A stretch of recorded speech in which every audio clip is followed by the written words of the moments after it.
Avertissement. Cette émission est le résultat de l'enregistrement d'une discussion semi-préparée n'ayant fait l'objet d'aucun montage et de très peu de coupures. Les opinions et commentaires émis par nos invités leur appartiennent et ne reflètent pas nécessairement la pensée des collaborateurs de Connaissez-vous. Nous préférons vous en avertir.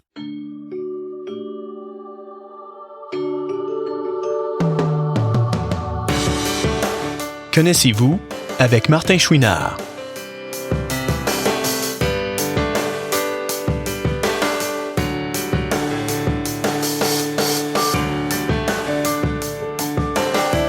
Cette semaine, Martin rencontre une jeune grand-maman toujours très active, France Provost. Aujourd'hui, nous sommes dans les locaux de la compagnie Point par Point parce que notre invité a un lien très important avec cette compagnie. Il y en a sûrement qui le savent déjà, il y en a qui le savent pas, et le but de Connaissez-vous, c'est aussi de vous apprendre des choses, de vous faire découvrir des personnes. Et aujourd'hui, je vous fais découvrir quelqu'un que ça fait longtemps qu'on se dit qu'il faut qu'on fasse l'entrevue, et c'est aujourd'hui que ça se fait. Elle s'est déplacée, comme je vous l'ai dit, chez Point par Point à Longueuil. Elle s'appelle France Provost. Tout d'abord, bonjour France. Bonjour Martin. Merci beaucoup d'être là, c'est vraiment très apprécié et en plus très agréable. Je pense qu'on va faire une belle entrevue. J'ai l'impression que je vais découvrir moi-même des choses. Donc quand j'ai l'impression que moi je vais découvrir, j'ai l'impression que beaucoup de mon auditoire va découvrir aussi. Puis merci à toi. Ça me fait toujours bien plaisir. Donc, on le disait, je le disais, tu as un lien avec Point par Point parce que, tu as été la conjointe de Gérard Cessire qui a bâti Point par Point, puis tu l'as bâti avec lui. Mais avant d'en arriver là, parce que Point par Point, c'est arrivé en 89? Oui. 89. Toi, tu es arrivé un petit peu avant ça. Oui, on sait que tu parles au niveau de Point par Point. De la naissance, hein? Allons, commençons. Je suis née en 1952 à Saint-Jean-sur-Richelieu et mes parents, quand j'avais 2 ans, sont déménagés à Sherrington, là où les familles de mes parents habitaient. OK. Je viens d'une famille relativement aisée. Mon père était entrepreneur. Il a toujours eu ses propres commerces, dont longtemps restauration, taxi pour la région là-bas. OK. J'ai travaillé, c'est sûr, pour dans l'entreprise familiale. Dans les restaurants, aussi. oui. Oui. Mm-hmm. Après ça, quand un petit peu plus tard... Mais t'as commencé ça jeune, de travailler comme ça dans le restaurant? Disons, donner un coup de main, là, 10 ans, 11 ans, là, tu sais, des petits coups de main, laver de la vaisselle ou des choses comme ça, tout en faisant mes études, évidemment. Après ça, l'été, il y a eu les emplois d'été dans les restaurants. Et puis, j'ai continué dans les restaurants plus tard, quand j'ai eu mes 18 ans. Je suis déménagée à Montréal. J'ai travaillé dans un grand restaurant à Montréal. OK, mais tu vas un petit peu vite, là. Je vais vite. Moi, j'ai 3 petites questions qui me viennent. Avoir la chance d'avoir des parents qui ont un commerce, est-ce que ça donne l'envie de travailler comme ça, de donner des coups de main, mais à cet âge-là, c'est important d'avoir justement l'impression d'aider puis tout ça. Est-ce que ça t'est venu ou si c'est un peu imposé parce que les parents veulent que les enfants donnent des coups de main? Comment ça se passe? Je te dirais que ça s'est fait naturellement. OK. C'était comme ça allait de soi. OK. Tu sais, on avait des tâches, puis il fallait faire nos tâches, puis après, on pouvait aller s'amuser. Ça s'élargissait, là. C'était pas juste ça. comme les tâches de maison, là. C'était aussi les tâches un peu reliées au commerce. Pas vraiment les tâches de maison. Pour ça, on avait des personnes qui s'occupaient de ça. Mes parents étant tous les deux dans le commerce. Il y avait pas le temps. Il y avait pas le temps. Puis nous, on était impliqués aussi dans le commerce. Puis pour le reste, pour les heures où mes parents travaillaient au commerce, on avait, nous autres, une personne là, qui nous prenait en charge. OK. Et étiez-vous une famille nombreuse? Non, on est seulement 3 enfants. OK. 2 garçons. Un plus vieux que moi, je suis au milieu, l'enfant milieu. Ah, l'enfant milieu. Et un plus jeune que moi de 5 ans, ouais. OK, d'accord. Et là, on parle que tu travaillais dans les restaurants, on parle qu'à 18 ans, tu es déménagé à Montréal, tout ça, puis que tu as travaillé dans un gros restaurant. On conclut donc que tu n'avais pas de problème de vision encore à ce moment-là. Non, pas encore. Même avant ça, dans mon coin à Sherrington, la petite ville à côté, qui s'appelle Napierville, j'ai travaillé le restaurant Le Douglas, qui est aussi une grosse hôtel, là, restaurant, salle à dîner, le bar, tout ça. J'ai travaillé là aussi avant d'aller à Montréal. OK. Puis après ça, j'ai travaillé dans les restaurants jusqu'à 29 ans. OK. Là, ma vue descendait trop. Tu sais, le soir, ils tamisent les lumières, étant donné que je suis rétinite pigmentaire.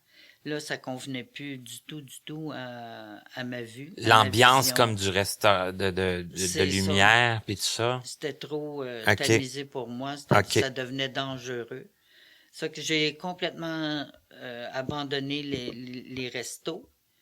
Puis c'est là que j'ai décidé d'appeler à l'Institut Nazareth et Loubraille, sachant que j'avais eu le diagnostic à 20 ans, que j'avais la rétinite puis que ma vue descendrait graduellement jusqu'à la cécité. Quand j'ai arrêté les restaurants à 29 ans, j'ai appelé l'Institut, j'ai demandé pour aller apprendre mon braille, puis avoir des cours de mobilité en préparation de la cécité. Mais on voit que tu es prête à rentrer dans le vif du sujet, hein, parce que... Mais OK, moi je reviens encore un petit peu en arrière. À 18 ans, là tu décides de partir à Montréal. Est-ce qu'il y avait une raison en particulier? Est-ce que c'était... Tu sais, l'envie d'être libre, parce que à cette époque-là, c'était en 70, la majorité était à 21 ans. Ah oui, c'était pas encore changé, ça. C'est ça. OK. Puis moi, j'ai eu 18 ans au mois de décembre 69. Puis au mois de février 70, la loi est passée pour 18 ans. OK, ça fait que t'as pas eu à attendre jusqu'à 21, pas eu à attendre, mais tu venais d'avoir 18 ans. C'est ça. OK. C'est pas parce que j'étais pas bien chez nous. C'est juste que j'avais une amie de fille qui, elle aussi, était prête à partir en appartement.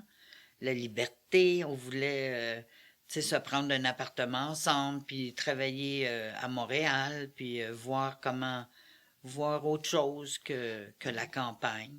Parce que c'est ça, c'était campagne, mais c'est Oui. pas si loin que ça de Montréal non plus. Non, c'est, je te dirais, quarantaine de minutes peut-être de Montréal. Ça, Mais 1 heure au max. Là. Ouais. C'est que tu y allais, j'imagine que tu y avais été souvent ou quelques fois ou... Quelques fois. Ouais, ça fait relativement souvent, là, si on peut dire. C'était juste assez loin, dans le fond, pour pas pouvoir y aller comme tel... Quand on veut, là. C'est ça. Quand on n'a pas de véhicule ou quoi que ce soit. Exactement. C'est en autobus, puis en campagne, l'autobus, c'est pas une fois par jour. C'est ça. Tu peux y aller, mais tu peux pas revenir la journée même. Ouais. Et vice-versa. Ce qui peut causer là, certains... ça demande une certaine logistique là, quand on veut y aller. Exactement. Donc, c'était ça. C'était le désir de liberté, de prendre l'appartement, puis tout ça. Oui. Et de forcément de travailler. Oui. Et là, parce que, bon, comme je te disais tantôt, t'as de l'air prête à entrer dans le vif du sujet, mais parce que ton diagnostic de rétinite est arrivé à 20 ans, donc pas tellement longtemps après non plus. Ben, je dis 20 ans, j'étais plus 19 ans, un petit peu avant mes 20 ans. OK, mais vraiment pas longtemps après le déménagement à Montréal. Par contre, je savais que j'avais quelque chose. OK. Parce qu'à partir de l'âge de 15 ans, je voyais pas bien le soir. OK, il y a eu un changement dans ta vision à partir de 15 ans. Oui, je pouvais foncer dans les gens Puis là, je me faisais des coups d'on, t'es-tu aveugle? Je disais, non, je suis pas aveugle, mais moi, je comprenais pas moi-même. C'est là, ça. qu'est-ce qui m'arrivait. OK. À l'époque, je fumais, puis je me souviens l'avoir été dans un bar, puis éteindre ma cigarette bien comme faut sur la table, parce que le cendrier, c'est un cendrier transparent que je voyais pas. Des choses comme ça qui m'ont fait... Des détails, dans le fond, qui font... qui sonnent comme une cloche, c'est là. ça. Puis, On sait qu'il se passe quelque chose de bizarre, mais on sait pas encore quoi. c'est ça. Puis à 19 ans, là, je me suis tanné, puis j'ai dit, bon, faut que j'aille absolument voir qu'est-ce qu'il y a qu'est-ce qui marche pas avec moi, là. C'est là que le diagnostic est tombé, là, rétinite pigmentaire. Puis là, je sais pas si on peut raconter ça, mais avant l'entrevue, tu me disais que c'est pas toujours non plus annoncé de façon très... Vraiment pas.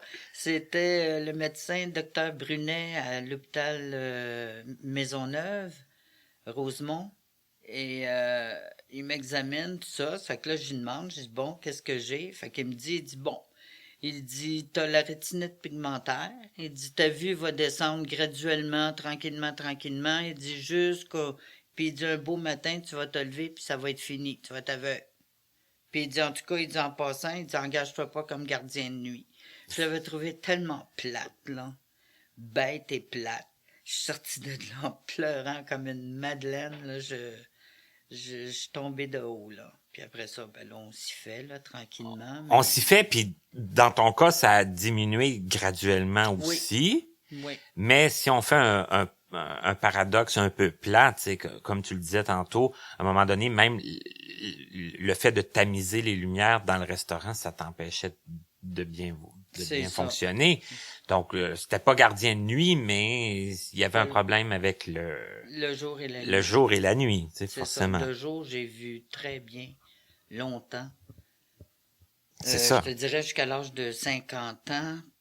À 50 ans, c'était pas très bien, mais je voyais encore assez, tu sais, pour me débrouiller, là, tu sais, pour me promener avec ma canne pliée dans les mains. OK. Mais à partir de 50 ans, là, à un moment donné, là, c'était fini. Là, je voyais plus... tu sais, quand tu dis tu vois plus le marshmallow au bout de ta canne, là, c'est parce que... Ouais, c'est parce que là, on voit plus vraiment les détails. Fini. Là. Ouais, c'est ça. OK. C'est fini. D'accord. Donc, mais j'ai été chanceuse parce que la plupart des rétinites, à 35, des fois 40 ans, c'est fini, là. Ça fait que je me Ça que tu considères que tu as eu un petit peu plus longtemps là, que la moyenne des... été jusqu'à 50, là. OK. Et là, bon, à part pleurer comme une madeleine en sortant du bureau du médecin, le moral, ça a été comment? Parce que tu dis, on s'y fait, mais est-ce que...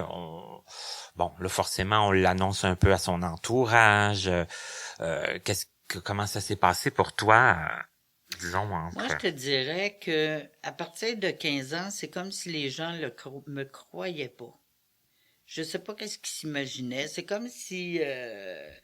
moi, j'ai toujours eu l'impression qu'ils pensaient que je jouais un jeu. Puis je trouvais ça ridicule, parce que je me disais, s'il y avait un jeu à jouer, je jouerais pas à ça, parce qu'il est plate, il est pas le fun. Mais... Ah oui, les gens avaient vraiment l'impression que... Ouais. Parce que même des gens proches te disaient, ben voyons France, fais attention. Je dis, oui, je m'excuse, c'est pas parce que je faisais pas attention, c'est que je voyais pas. Il y a des choses, en plus, c'est embêtant, la rétinite. Parce que il y a des moments où l'éclairage est vraiment parfait, là, tu sais, que toutes les conditions optimales. C'est ça, ça que dans ce temps-là, ça va bien. Mais il arrive des moments, tu sais, plus ombragé ou que là, ça va pas, puis là, c'est là que les gens comprennent pas, tu sais, ils disent, ben là, tu le voyais c'est ça, hier. Le changement comme d'attitude, là. C'est ça, puis là, aujourd'hui, là, tu le vois plus, là. Je disais non, mais c'est difficile pour les voyants de comprendre ça. Même après que je me suis promené avec ma canne blanche, là, je me souviens, les gens, ils me disaient... Ben voyons donc, tu vois, tu me regardes dans les yeux, je comprends, là, mais je te vois pas tellement bien pour tout ça, là. OK, ça qui pouvait pas vraiment faire comme la distinction, là. Encore aujourd'hui. Aujourd'hui que je vois plus du tout, là. Apparemment, moi, que ça paraît pas dans mes yeux, tu sais, que mon regard est resté, entre guillemets, normal. Ça fait que souvent, moi, je regarde les gens dans les yeux, Puis si c'est des gens qui me connaissent pas, là, ils se rendent pas compte. Puis après, des fois, tu sais, quand ils me voient faire, puis qu'ils voient bien là qu'il y a quelque chose que là j'y pense, je dis OK, c'est parce que je vois pas. Ah OK, il me semblait, mais t'es pas sûr. Puis OK, parce que toi, là, je vais vraiment poser une question parce que je le sais pas. Mais toi, tu regardes les gens comme où ce que tu penses être leurs yeux, dans le fond? apparemment que oui, puis apparemment que je regarde au bon endroit. C'est quand même particulier. Non, je suis pas la seule. Non, mais quand ça arrive, je veux dire, Oui. ça met comme une espèce de questionnement encore plus grand des fois chez les gens. Tu vois, te donner un exemple, quand je déménageais à Waterloo, il y a personne qui me connaissait. Oui. Puis je suis comme la seule aveugle là-bas, là, aveugle totale. Puis au début, là, tu sais, quand t'es encore dans les boîtes puis tout ça, je commande du resto. Fait que le monsieur, il cogne à la porte. Le livreur, Oui. J'ouvre la porte, je tends les mains parce que, tu sais, pour qu'il me donne ma boîte. Mais moi, j'y pense pas que je vois pas. Fait qu'il me regarde, puis moi, je le regarde. Puis on se regarde, puis là, il bouge pas, il réagit pas, puis là, j'y pense, je dis « Ah, OK, j'ai dit, c'est parce que moi, je suis aveugle. »« Ah, OK! » On aurait pu rester longtemps comme ça. À se demander un peu... Pour lui, tu sais, c'est comme si je le dévisageais, les mains tendues, mais que je parle pas, puis que lui, il se dit Que se passe-t-il? Qu'est-ce qui se passe-t-il avec cette dame? Tu sais, c'est des choses comme ça où souvent, c'est ça, là, tu sais, quand les gens sont pas sûrs ou... C'est ça, c'est comme... ils pensent pas spontanément que ça peut être tellement, tu sais, d'autres problèmes, d'autres affaires. C'est ça, puis vers la fin, quand je voyais mes mal, mais encore un peu, le fait que tu vois un petit peu, ben là, pour eux autres, tu vois tout. C'est ça. Là, ça vient de compliquer toute l'affaire, hein? Oui, là, ils te disent, tu demandes quelque chose, ben c'est là. Qu'est-ce que tu vois, puis comment, puis... Ouais. C'est ça, il est où ton là, puis, tu sais, c'est... C'est bien vrai. C'est un métier, être aveugle. Et là, bon, à 29 ans, tu me disais, bon, là, je pouvais plus travailler au restaurant, c'était rendu dangereux, tout ça. Oui. Qu'est-ce qui s'est passé pour toi à ce moment-là? C'est là que j'ai téléphoné à l'Institut. J'ai écrit à l'Institut. J'ai écrit une lettre demandant si c'était possible que je puisse apprendre mon braille et des cours de mobilité en préparation de ma future cécité, si on veut. OK. J'ai été acceptée, mais comme j'étais retournée habiter chez mon père en campagne, à Sherrington, c'était trop loin. Ça fait que dans le temps, l'Institut qui était au 1255 Beauregard, il y avait l'hébergement. Ça fait qu'ils m'ont proposé d'aller rester OK. directement là, à l'Institut, pour être à même là, de... Avoir tous les cours. C'est ça, un condensé, puis que ça soit à tous les jours. Fait que c'est comme ça que j'ai appris mon braille. Aussi ma mobilité. C'est là aussi que j'ai rencontré Gérard. Ah! C'est avec lui que j'ai perfectionné mon braille. Puis après ça, ben c'est ça. On a commencé à sortir ensemble. Après ça, on est restés ensemble. Puis là, ben c'est ça. On a eu nos enfants. Puis un petit peu avant d'avoir nos enfants, là, c'est là qu'on a commencé à faire nos démarches parce que c'était compliqué pour des personnes handicapées visuelles de se trouver un travail. Oui, déjà à ce moment-là. Ah, là-bas, dans ce temps-là, il n'y avait même pas d'adaptation ou très peu au travail. Fait que les gens étaient réticents. Puis il n'y avait pas grand-chose non plus, là, tu sais, pour... C'est que là, vous est venue l'idée de démarrer votre entreprise qui allait Gérard vous... s'est dit, écoute, on peut pas, personne veut nous engager, on va la faire on va la créer notre entreprise. OK. Puis l'idée est partie de là. Et là, bon, parce que là, on sait que point par point, ça fonctionne encore, Oui.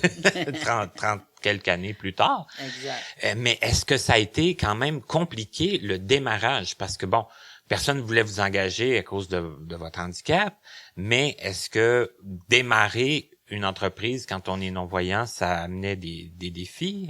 Oui, beaucoup de démarches. Beaucoup de démarches. Fallait se trouver un avocat pour notre charte. Il fallait aussi, vu qu'on partait de rien, on a demandé des subventions.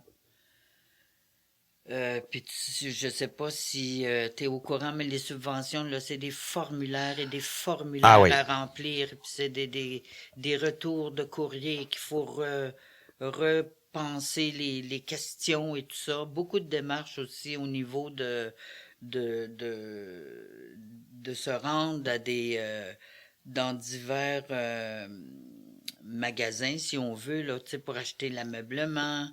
Tout ce qu'il faut pour commencer, là. C'est ça. Puis nous, ben, on avait notre maison, mais puis il y avait un garage qui était connexe à la maison. Okay. Ça fait qu'on a décidé de modifier ça, de faire un bureau dans le garage. Okay. Avec le garage, là, tu sais, vraiment bien, là, tu sais, avec tapis et tout, là.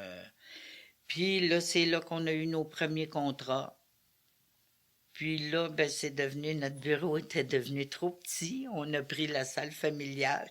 OK, parce que ça a pris quand même de l'expansion. Oui, parce qu'on avait déjà des employés. On avait Élise Ferrara qui a travaillé pour nous.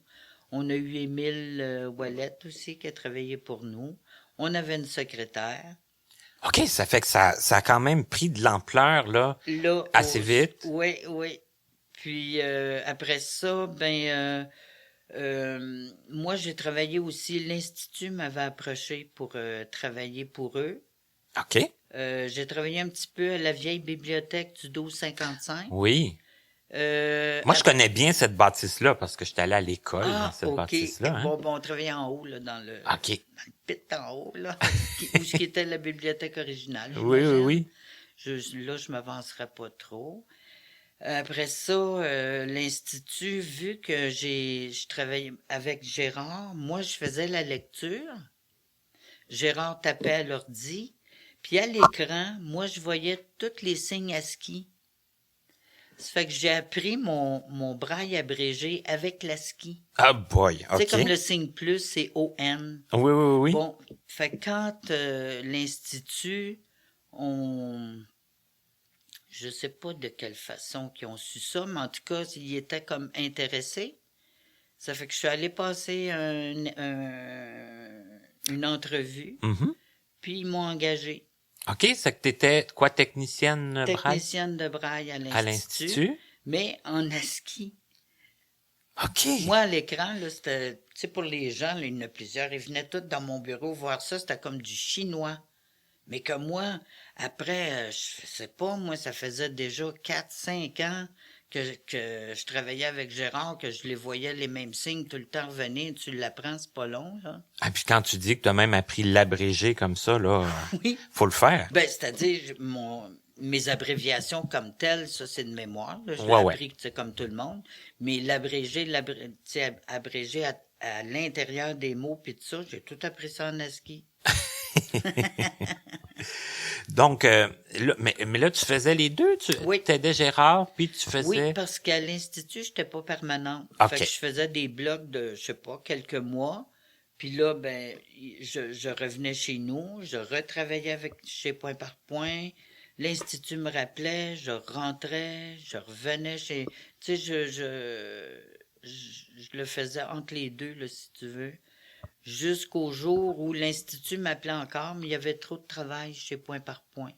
Fait que j'ai eu à choisir l'Institut ou Point par Point. J'ai choisi Point par Point, j'ai laissé tomber l'Institut. Mais tu sais, c'est quand même un beau choix quand tu sais, on sait qu'on manque pas de travail. C'est qu'on manque pas de...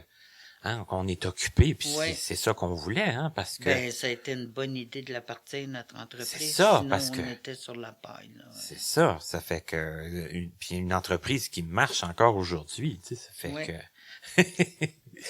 Et là, ben c'est ça a pris beaucoup d'expansion. Moi, je me souviens que Gérard, il me racontait qu'à un moment donné, même vous aviez 2 maisons, puis... Oui, une à côté de l'autre. Quasiment connectés ensemble, là, pour savoir qu'est-ce qui se passait de une à l'autre. Exactement. Puis ça aussi, La deuxième maison était entièrement dédiée à point par point. Mais ça aussi, elle est devenue trop petite. Ça fait que là, il a loué, je pense, un premier building là, sur chemin Chambly. Je sais pas si toi tu l'as connu. Non, moi je suis arrivé là dans le Il fond était ici. après une fois rendu ici, mais ça Ok. faisait 3 semaines qu'il était ici. Ah bon, Hein? tu vois. Fait qu'il a loué le premier building, à moins qu'il l'ait acheté, mais d'après moi, il l'avait loué. Ouais, dans les 20 quelques là, chemin Chambly. C'est là, ça, ouais, il est devenu trop petit. Ça fait que là, il a acheté ici pour vraiment avoir assez grand. Ah, puis là, bon, là, c'est sûr que c'est assez grand. D'après moi, oui. C'est une bonne bâtisse, là, quand C'est même. ça. Ça fait que, tu sais, ça partit petit. On a parti, avant d'avoir notre maison, on était en appartement. Puis on faisait ça on s'était fait un genre de petit bureau, là, dans la chambre supplémentaire. Puis le jour, je me rappelle, on était assis dans le salon. Moi, je faisais la lecture, Gérard, c'était au brailleur, avant d'avoir nos ordis, là, au début. Et ça veut dire que ça a évolué aussi, Oui. toute la technologie. Oui, ça, j'ai fait ça un peu à l'envers, là. J'aurais dû commencer avec ça, là, mais... Mais sauf on voit que tu étais comme ouverte à tout ça, les changements et de technologie et Oui. d'agrandissement, d'aménagement, réaménagement, Ouais. déménagement, hein, prendre nomme-les des toutes, là. cours sur les ordis, Perfectionnement, sur ben Word, oui. WordPerfect, exact. Tout ça. Moi, j'ai pris mon cours de code Nemut. OK. Ah oui, OK, Ouais. tu t'es lancé là-dedans. Oui, monsieur. J'ai fini 2e de ma formation. J'étais contente. Puis le premier, ça aussi, j'étais très contente. C'est un monsieur Denis, je me souviens pas de son nom de famille, qui était sourd, muet, aveugle. Oh là là, Il a fini premier. C'est Wow. quelque chose, là. ça devait être quand même tout un défi, là. Oui. Et là, il est arrivé des enfants, parce que ça, tu l'as mentionné au début de l'entrevue, c'est pas une déclaration que je fais, il est arrivé Non, des c'est enfants. ça, en 87, les jumeaux. Un Des garçon, jumeaux, une hein, fille. quand même, hein, Oui. là. Ben là, on a combiné tout ça en même temps. La compagnie, le travail, la maison, les jumeaux, aller reconduire les jumeaux à la garderie, aller les rechercher, faire les repas, tout ça, on se partageait les tâches. Disons que Gérard, lui, c'était plus au niveau de la compagnie, puis moi, c'était plus au niveau, les deux. Tu sais, je voguais là, entre les deux. Ouais, entre t'avais la pas le maison choix de... et le bureau, et l'institut, et les enfants. Ben, en tout cas, on peut dire que tu devais être occupé, tu devais pas avoir beaucoup de temps pour toi, certain. Non, pas vraiment. Les journées commençaient très tôt et finissaient assez tard. Et là, les jumeaux, parce que ça fait 2 enfants qui arrivent en même temps. Hein, Oui. on n'a pas besoin d'expliquer c'est quoi des jumeaux. Je pense que les gens... Exactement, fait que c'est savent, hein? double travail. Tu sais, on dit des fois quand il y en a pour un, il y en a pour deux, mais il faut prendre le temps, là. Par contre, là-dessus, Gérard m'a beaucoup aidé. Tu sais, on faisait les repas ensemble. Tu sais, lui en prenait un, moi je prenais l'autre. Les bains, ben, c'était à tour de rôle. Tu sais, un soir, c'était moi, le lendemain, c'était lui qui les donnait. Ça fait comme ça, ben, ça a permis que Ben, ça se passe bien, là. Puis que c'est ça, pas tout le même qui faisait tout. C'est puis- ça, pas toujours le même qui fait tout. Puis non, là-dessus, il a été un super bon papa. Puis là, je veux juste poser une seule petite question de rien du tout D'accord. concernant Mélissa, parce que éventuellement, je voudrais la recevoir au micro aussi. Je suis OK. en négociation avec elle. Mais comment c'est avoir comme Mélissa comme enfant, comme quand elle était petite? C'était Mélissa était facile. OK. Première de classe, jeune, là, toute son primaire, là, c'était une petite première de classe. Studieuse, souriante, très souriante, joyeuse, une enfant facile. Ouais. L'adolescence, ben, comme tous les adolescents. Ah, là, elle a eu crise des d'adolescence petits- oblige, hein, c'est ça, j'imagine. exactement, mais rien de dramatique. C'est normal, là, tu sais, les ados normales, là, tu sais, qu'à un moment donné, là, ils se révoltent un peu contre l'autorité parentale, mais rien de dramatique, là, tu sais, pas de dire je fugue ou je Ouais, quitte la des maison. crises là, qui finissent plus. Là, Non, c'est OK. ça. Puis elle a rencontré son coco, elle avait 16 ans, puis elle est encore avec lui aujourd'hui. C'est ça, c'est un amour d'adolescence, là, quasiment. Vraiment, C'est vraiment. C'est pas tout le monde qui a la chance de... Non, puis c'est sûr que, tu sais, comme moi, je la voyais faire à 16 ans, je disais, oh mon Dieu, c'est jeune, là. Puis finalement, regarde, elle a fait son bout de chemin, puis aujourd'hui, j'ai 3 beaux petits-enfants. En plus, Puis, ben oui. tu sais, on le regrette pas. Et là, France, après, qu'est-ce qui s'est passé? Parce que on sait que, bon, tu n'es plus en couple avec Gérard, mais comment ça s'est passé pour toi après? Je sais que tu as habité longtemps à Longueuil, puis à un moment donné, tu as choisi de te retirer, mais tu me disais que tu as été sur comme le comité du RTL, Oui. tout ça. Sur le comité Pour l'admissibilité des... au transport adapté du RTL, j'ai fait ça, je te dirais 3-4 ans, certains. OK. Quand, moi, comme je t'ai dit tantôt, j'ai perdu la vue à 50 ans. Quand c'est arrivé, je me suis séparé. J'ai déménagé, j'ai acheté mon condo. OK, ça s'est fait à ce moment-là. Tout en même temps. OK. C'est que c'est sûr que quand j'ai atterri dans mon condo, tu sais, une fois là, le déménagement fait, tout ça, là, je tombais de haut, là. Tu sais, là, je disais, mon Dieu, comment je vais faire? Ma vie est finie, c'est sûr, je ne vois plus rien. Je savais même pas comment c'était fait en dehors de chez nous, là. Ça a été ça le pire moment, ça, Oui. tu dirais? Oui. Moi, je suis arrivée là au mois de novembre. Tout mon mois de novembre, le mois de décembre, le mois de janvier, là, je me souviens même pas de m'être habillée.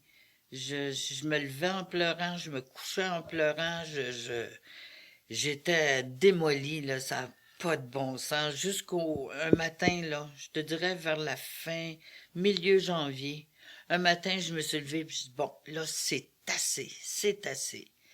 Je me suis levée, j'ai pris le téléphone, j'ai appelé l'institut. Là, j'ai dit, garde, j'ai dit, là, moi, je veux pas, je suis en train de faire de l'apitoiement, puis ça, c'est pas moi. Je veux avoir un chien guide.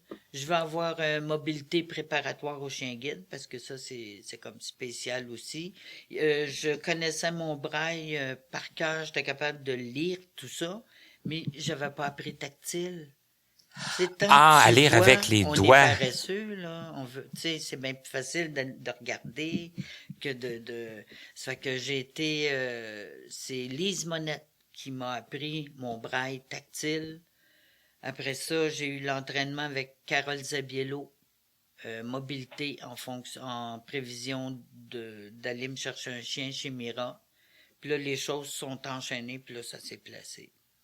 Mais je veux, parce que moi, technicien braille oblige, là, je veux savoir, apprendre son braille tactile quand on l'a lu longtemps avec les yeux, ça se fait, là. Oui, c'est plus facile une fois, quand on le sait dans notre tête, c'est plus facile, tu sais, quand je sais que le point 1, point 2, ça fait B, c'est juste, c'est de l'acharnement, là, tu sais, au début, tu te dis, oh mon Dieu, c'est donc bien long, puis, tu sais, faut vraiment s'acharner, là, faut persévérer. OK. Puis tranquillement, un mot, 2 mots, une phrase, 2 phrases, 3 phrases, puis là, ben, aujourd'hui, je lis couramment, je ne fais que ça. Ben, je fais pas que ça, là, mais... Ben, tu lis beaucoup. Ah, effrayant. Je lis sur mon stream, puis j'ai toujours un livre en braille en marche, là. Ça que tu combines les deux, l'audio puis le braille. Ah oui, j'ai toujours 2-3 livres en marche. Je reprends le temps perdu. Puis pourtant, quand je faisais de la transcription, je faisais que ça, lire. On lit que ça, hein, des livres. Oui, mais c'est pas la même, non, c'est pas la même pas lecture, là. Vraiment de comprendre, c'est ça, c'est autre chose. On cherche des fautes, puis Sauf qu'au final, hein, on se ramasse à avoir lu un paquet de choses qu'on n'aurait jamais lu autrement. T'sais. Exactement. Puis jamais fait non plus, tu sais, parce que moi, la journée que j'ai transcrit des états financiers en braille, j'en avais même jamais lu pour moi-même, là. Puis j'étais rendu à en transcrire en braille, là. Je pense qu'après ça... Ben, tu vois, moi, à l'Institut, dans les dernières choses que j'ai faites, c'est un livre de chimie. Un gros livre de chimie, 500 quelques pages. Aïe, mais j'ai aïe. adoré ça. Ah oui? J'ai adoré ça avec le tableau périodique et tout, là.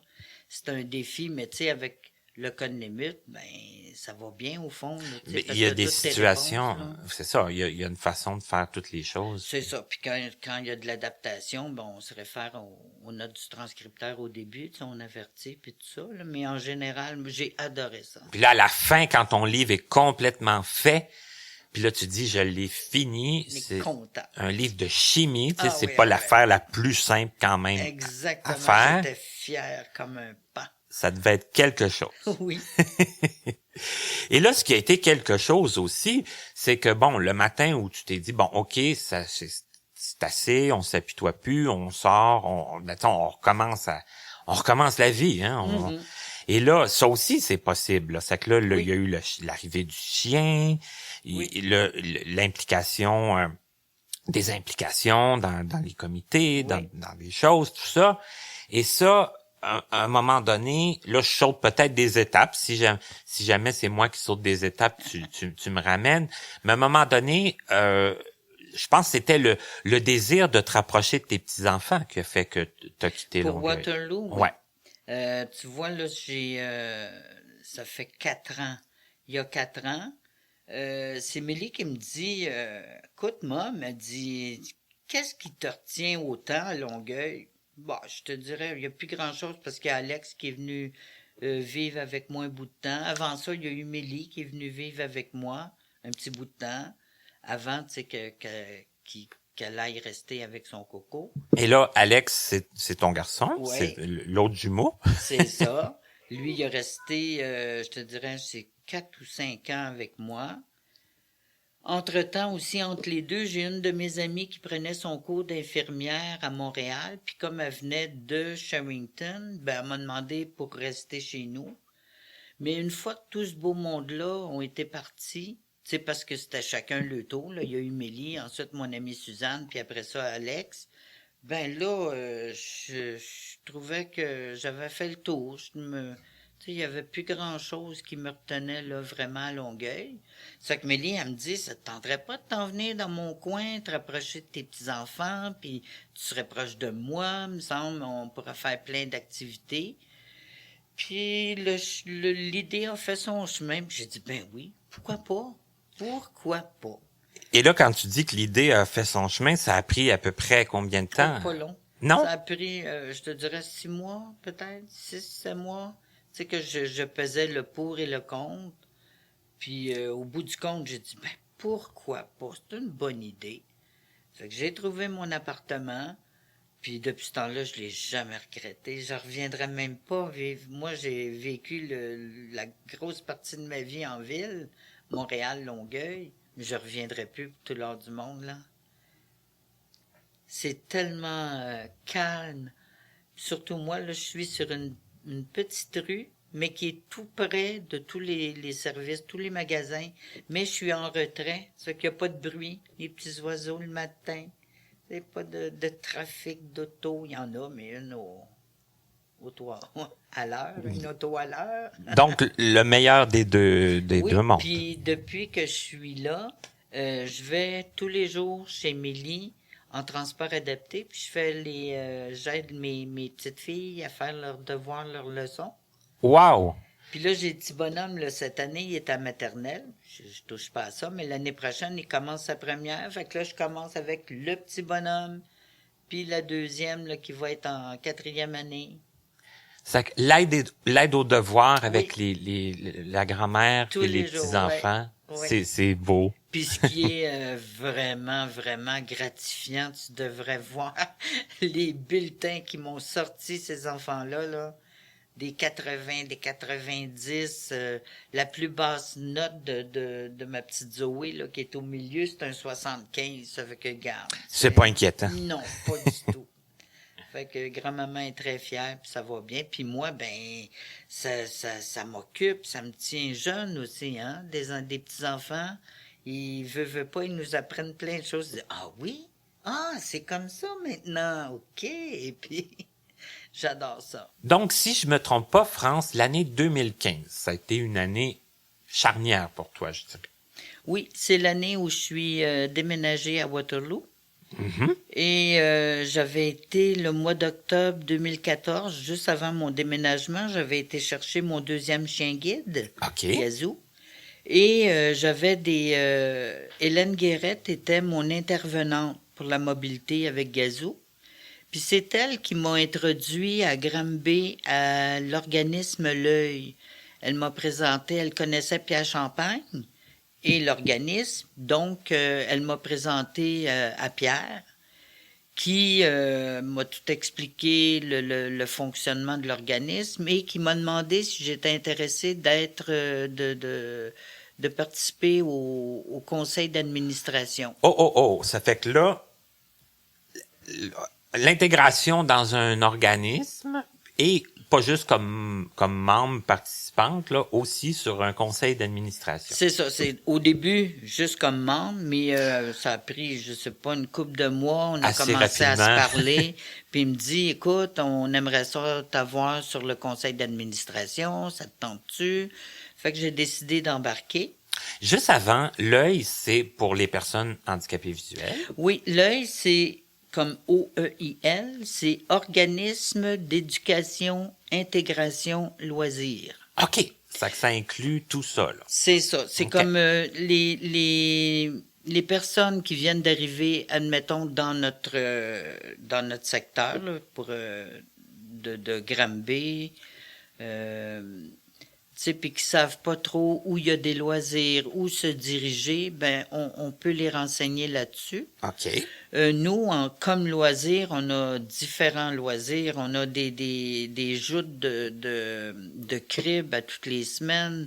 Il y a des cours à la piscine Miners, des cours de l'aquaforme. OK. On a eu déjà des cours de pilates. On a des rencontres, des mercredis rencontres où ce que les personnes, les membres peuvent se rencontrer pour échanger, prendre un café, tu sais, échanger finalement. Puis socialiser. On a d'autres temps aussi où on a une personne qui s'appelle Noëlla Bergeron qui, elle, nous fait des quiz. Ah, OK. Puis c'est très intéressant parce que, en tout cas pour ceux qui aiment ça, c'est sûr, là, c'est vraiment le fun. Une fois par année, on organise un voyage. Comme il y a 3 ans, on avait été à Rimouski, Pointe-au-Père, tout ça. L'année d'après, on est allé Charlevoix, c'était l'année passée. L'année d'avant, il y a eu Rimouski, après ça, la route des vins. Oh, wow. L'année passée, on est allé à Charlevoix. Cette année, on fait Montréal. Pourquoi pas? Ben oui, parce que on dit, ah oui, c'est proche, puis tout ça, mais est-ce que tout le monde connaît le musée, les musées, l'histoire de Montréal, le côté historique, comme on va aller au pied du courant, voir la prison là, où il était Riel, tout ça. Là. On fait... Les principaux... C'est ça, là, tu sais, comme on va aller dans le Vieux-Port le samedi, on va monter dans Grande Roue, on prend le traversier, on fait la petite croisière sur le Saint-Laurent l'après-midi. Le soir, on va coucher à l'hôtel proche du métro Holiday Inn. Puis le dimanche, ben là, c'est le circuit guide touristique avec, tu sais, un autobus nolisé avec Un guide? Un guide Okay. qui nous explique différentes choses. Fait que cette année, c'est ça. Ça que vous partez un beau petit groupe là, Oui, qui est habituellement, on intéressé. est entre 35 et 40 personnes. OK. Puis, on a tous un accompagnateur. OK. Et puis là, bon, on y va par là. Puis aussi, une fois par année, on a une pièce de théâtre. Il y a 3 ans, on est allé le théâtre de la Marjolaine à Eastman. Oui. Les 2 dernières années, ben ça s'est passé au l'ancien presbytère. OK. Puis c'est des soupers théâtre. Tu sais, on a wow. le souper, puis tout ça a des prix vraiment, vraiment réduits, là. Les membres ne paient pas le montant. Tu vois, comme le souper théâtre cette année, là, si chacun avait payé le prix, c'était 75 $ le souper et la pièce. Et la pièce. OK. Mais en réalité, chacun a payé 25 $. Oh là là, OK. Que- Ça fait que c'est plus que raisonnable. Là. C'est ça. Puis avec ça, pour ça, ben c'est pour ça qu'on fait des levées de fonds. On vend du chocolat à l'automne. On a notre souper dans le noir à tous les ans au mois de février. Fait que ça, c'est tous des dons qu'on recueille pour ça. Pour essayer de Pour diminuer le coût offrir, des pour offrir activités. des voyages à nos membres, puis toutes sortes de choses. Dans le là. fond, c'est que l'organisme paye une partie, puis Ouais. le membre paie Une petite partie. Une plus petite partie, dans C'est le fond. ça. OK. Fait que, Et là, on t'approche pour embarquer sur le conseil d'administration. oui. Bon, moi, j'en ai fait plusieurs conseils d'administration. Pour l'œil, qu'est-ce que ça impliquait comme... Ben, c'est décider différentes choses. Premièrement, si on, tu sais, quand il y a un nouveau membre, ben c'est tout le CA qui doit qu'il soit décider admis. s'il est admissible ou pas. OK. Les voyages ou les activités, bon, qu'est-ce qui est le mieux, tel endroit plus qu'un autre, ou tu sais, des suggestions. Question de budget aussi, là, voir à ce que l'argent, tu sais, soit bien réparti, si on veut. Ça qu'il faut voir à toute l'organisation. C'est ça. Mais là aussi le roulement C'est ça, de l'organisme. C'est ça. OK. Et là, tu me disais, la première année, tu as été administratrice. Oui, La deuxième année, tu as été vice-présidente. oui. Et là, maintenant, tu es présidente. Oui, cette année, à notre AGA, au mois de juin, on m'a élu président. Et là, c'est quelque chose quand même. Là, Oui, ça. là, c'est tout nouveau encore. J'ai pas... Puis il y a eu les vacances d'été, ça fait que je suis pas vraiment encore entrée dans mes fonctions. Ouais, c'est un là, peu mais plus tranquille l'été. c'est ça, puis c'est bon, fait que OK. j'ai pas encore interagi à ce niveau-là. Est-ce qu'il faut parler devant est-ce que quand il y a des activités, la présidente parle, va annoncer? Donner son mot, mais par contre, Pierre Champagne, qui est notre directeur, fait très bien les choses. OK. C'est quelqu'un qui se présente bien, qui s'exprime très bien. Ce que normalement, lui, va dire la plus grande partie des choses. Puis moi, le président, ou avant c'était Jean Royer, là, maintenant c'est moi, ben nous, on ajoute notre petit mot, mais sans plus. Là, C'est comme le directeur qui introduit, puis vous C'est autres, ça. le président qui c'est va... ça, parce que Pierre était président avant, Il a été, pendant oui, 10 ans. longtemps quand même. Ça fait que, tu sais, lui, il connaît tout le monde, il connaît, tu sais, il sait vraiment, là, sur le bout des doigts, là, comment ça fonctionne. Fait qu'on s'en remet, moi, dans le moment, je m'en remets à lui beaucoup, là, mais sous sa férule, là, je vais apprendre. C'est ça, et après, tu vas mettre tes couleurs aussi, C'est ça. j'imagine. Puis, Exactement. voilà, ça fait que... J'en suis encore tout étonné quand on a eu une réunion il n'y a pas longtemps, puis en rentrant, tout le monde applaudit. Bonjour, Madame la directrice. Je suis encore toute surprise de ce qui, moi. c'est de la nouveauté. Oui, oui. C'est sûr, hein? Mais l'œil, en tout cas, de ce que j'en ai entendu, ça a l'air dynamique, ça a l'air varié comme activité, ça a l'air très intéressant. Je suis quasiment jaloux de pas être dans cette région-là, bien que on en a, nous aussi, des organismes dans notre région. Mais quand même, c'est les gens qui seraient intéressés à en savoir plus, peut-être à devenir membre ou je sais pas, y a-tu moyen de faire des suggestions d'activités? Est-ce que quelqu'un qui serait intéressé d'être en contact avec l'œil, qu'est-ce que tu leur conseillerais? Moi, je leur recommanderais d'appeler Pierre Champagne OK. au numéro de l'œil à nos bureaux, qui est le 450-991-0777.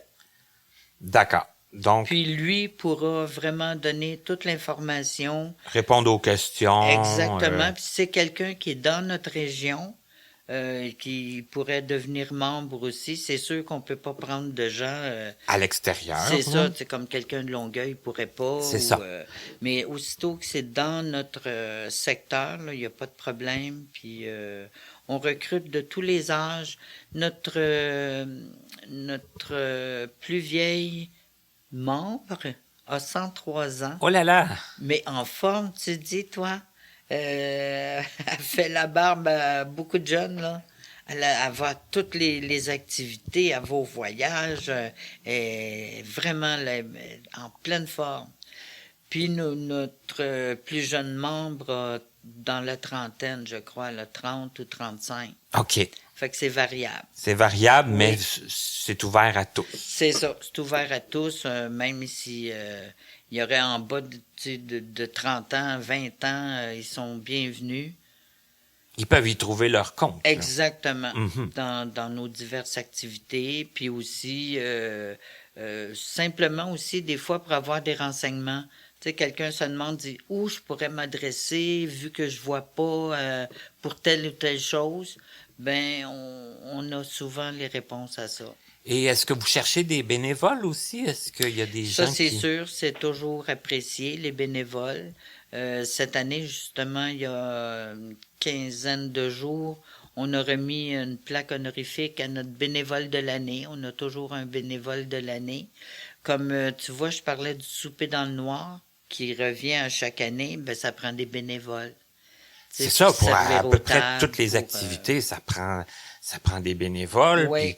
Puis c'est comme tu le dis, ça peut être ça, pour servir aux tables, pour aider à amener aux salles de bain, des trucs comme ça. Ou accompagnateur, Oui. ou tu sais, il y a plein de façons où pour nous, les bénévoles, c'est grandement apprécié. Et on en a rarement trop. Jamais trop. Jamais trop. France, je savais que j'allais apprendre plein de choses. J'ai des morceaux de casse-tête, je pense, qui se sont replacés dans ma tête avec toi, Gérard. J'ai une idée de Mélissa comme quand elle était jeune, puis tout ça. Ça fait que ça a été très très instructif pour moi et pour plusieurs qui ont écouté l'entrevue, j'en suis sûr. Et ça a été en plus très agréable.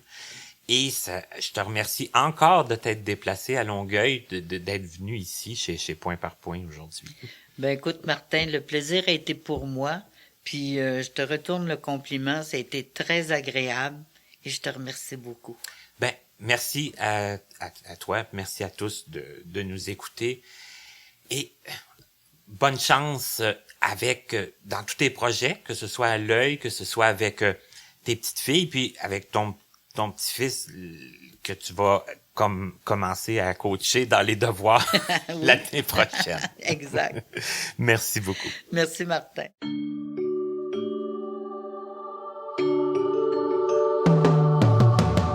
Vous venez d'écouter Connaissez-vous avec Martin Chouinard. Présentateur, Stéphane Pilon en collaboration avec Papillon Sonic. Voix du générique, Joel Pucci. Notre site web est toujours disponible au www.martinchouinard.com. Notre adresse courriel est connaissez-vous2017@gmail.com sans tiret. Nous attendons vos commentaires et suggestions. Un immense merci à la compagnie Point par Point Incorporée, l'Association des aveugles de la Rive-Sud, AARS, ainsi qu'au Regroupement des aveugles et amblyopes du Montréal métropolitain, RAAMM, de nous prêter gracieusement leurs locaux pour l'enregistrement de certaines de nos émissions.